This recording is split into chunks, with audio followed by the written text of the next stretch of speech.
here with Phil at the Savant stand. Phil, congratulations, I've heard you've just moved. What does that mean for the RGB family and Savant? So it's great news for us. We've just set up a new division based 10 minutes down the road from RGB Communications in Hungerford. So the new business is trading as Savant Systems Europe. So for us as a company, it means that we're now actually taking over distribution from many countries across Europe. And Phil, tell me a little bit about what you've got on the stand today. So over here, we're currently running our new Smart Series Smart Host product, and then over here we're displaying some of the new matrix switches for audio and video distribution that we have to go along with that new package. So Savant, as many people know, has been trading for around 9 years now, and in that time it started really trading in the high end of the home automation market. So as the business has grown in the last 9 years, they've wanted really to look at the middle end of the market and really to try and expand the offering that we have there. So the Smart Host is really designed to offer the Savant user interface and the Savant ease of use to the mass market, basically. So I guess anything from a system starting from I suppose simple terms, about £1,200 at retail price would now get you our Savant Brain, which is a smart host, and a controller, and that really gets you going, and you can start to introduce Savant into the home at a much more affordable price. And also, I've heard a little bit about your user interface for your home automation. I mean, can we have a look at that? So, I mean, how does it sort of differ, let's say, from, there's obviously a lot of examples out there, and so how does Savant's differ?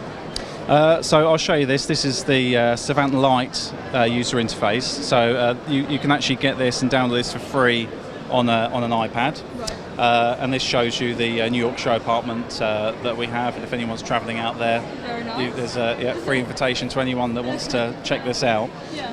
But this user interface, this is the residential interface. We also have a commercial interface as well for commercial application.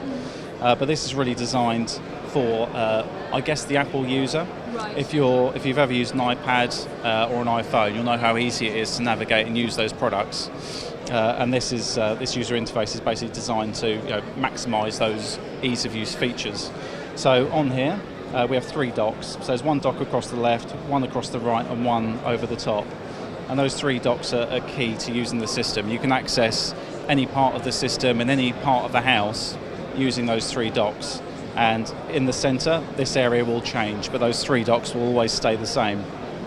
So for example, on the left-hand side here, I have the types of services that I want to watch or listen to, and then it displays over on the side over here those types of services. So if I just hit, for example, all at the top here, that directly changes what's listed on the right. So I can now touch, and I'll see all my services that are available in the living room, which is at the top here.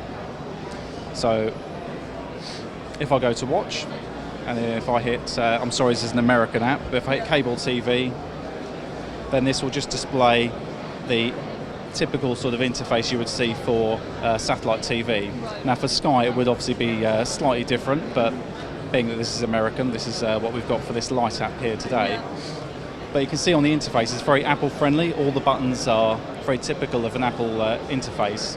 So again, going back to that familiarization with Apple, if you've ever used an Apple product before, this will look very simple and very easy to use, and you should feel comfortable with it very quickly. So moving down to Listen. So we have a lot of services in Listen. With music, we interface extremely well with iTunes. And with our Pro system, we can actually achieve up to 8 streams from a single iTunes library.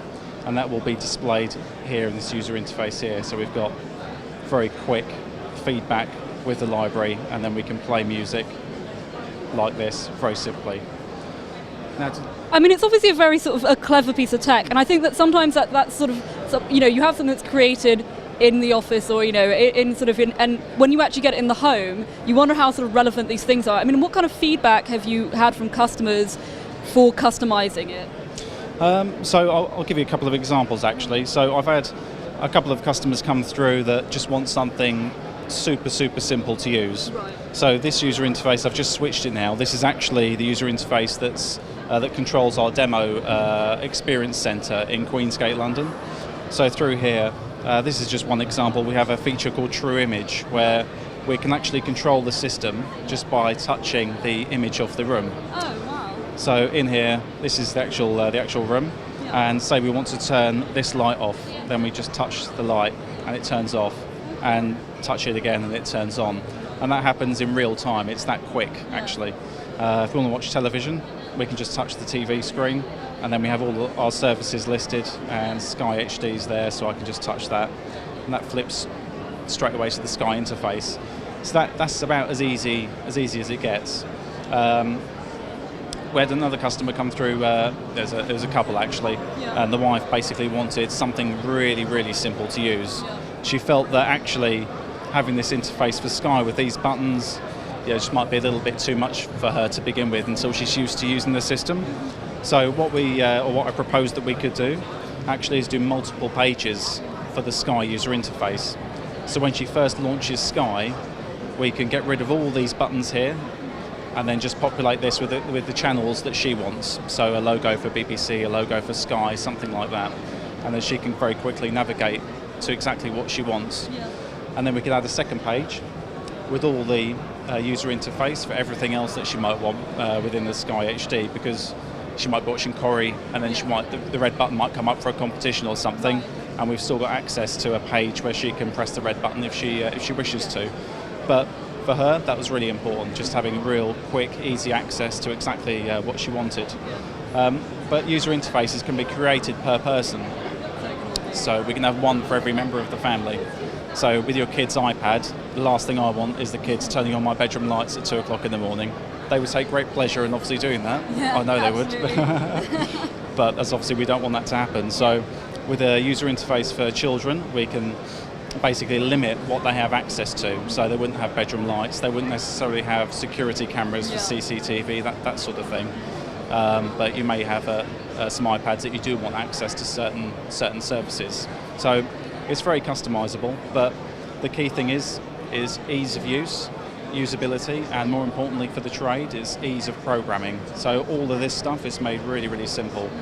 So just changing a simple use of a button, for example, is a simple case of going into our software, selecting the button, and just changing its purpose. Or, for example, a drag and drop. So we can drag the channel up and down button from here and move it to the bottom of the page. Very, very easy. It's really simple. Well, I mean, it looks like a great piece of kit, and obviously incredibly easy to use for everyone. And I just want to say congratulations on the move, and I hope it works out with Savant and everyone else. Thank you very much. Thanks, Phil.